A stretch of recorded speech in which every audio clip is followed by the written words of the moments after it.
వివాహం చేసుకున్నాను. నా ఇంట్లో వాళ్ళు నన్ను పట్టించుకోకపోతే, లక్ష్మీపార్వతి అనే ఆవిడ పీహెచ్‌డీ చేసిన ఆవిడ. ఆవిడ నాకు సేవలు చేసి నన్ను బతికిచ్చింది మళ్ళీ. పక్షవాతం వచ్చి కదలలేని పరిస్థితిలో ఉన్న నన్ను బతికిచ్చింది. ఆ సేవలకి మెచ్చి ఆమెతో నేను వివాహం ఆడాను. భార్యాభర్తల బంధం మాది. ఆశీర్వదించండి నేను జనం దగ్గరికెళ్ళాను. ఆ జనం మాకు ఓటేశారు. ఇద్దరం కలిసి ఎళ్లి ప్రచారం చేశాము. మాకు ఘనంగా ఓటేశారు.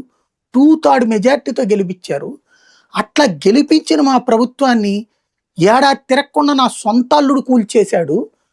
అదేమంటే నా కుటుంబంలోనే చిచ్చు పెట్టాడు. నా కొడుకుల్నే నాకు శత్రువులుగా మార్చాడు. నా కొడుకుల చేతనే నా కొడుకుల్ని సీఎం చేస్తానని చెప్పి వాళ్ళని మోసం చేసి తను సీఎం అయ్యాడు. నా కొడుకుల్ని పార్టీ అధ్యక్షుని చేస్తానని చెప్పి తను పార్టీ అధ్యక్షుడు అయిపోయాడు. చివరికి నన్ను మోసం చేశాడు, నా కుటుంబాన్ని మోసం చేశాడు.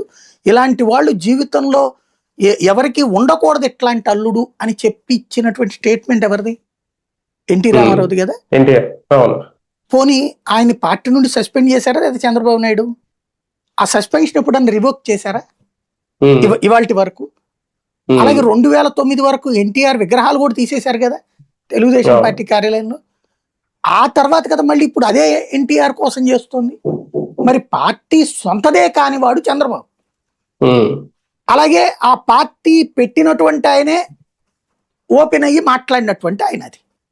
కానీ అది ప్రచారానికి రానియరు. నెంబర్ 1 తెలివిగా ఎట్లా ఉంటుందంటే, రెండవది డైరెక్ట్గా డబ్బులు తీసుకుంటూ డబ్బులు ఇస్తూ పట్టుబడినటువంటి కేసు ఏంటిది ప్రపంచంలో? భారతదేశంలో ఓటుకు నోట్లే కదా. బ్రీఫ్డ్ మీ అన్నటువంటిది కూడా అదే కదా. అంతకంటే పెద్ద కేసు ఏదన్నా ఉంటుందా? స్వయంగా ఒక మంత్రి స్టాంపుల కుంభకోణంలో అరెస్ట్ అయ్యి జైలుకి వెళ్ళింది ఎక్కడ? బాబు గారి మంత్రివర్గంలోనే కదా. ఆయన ఎవరో యాదవ్ గారు ఉన్నాడు కదా.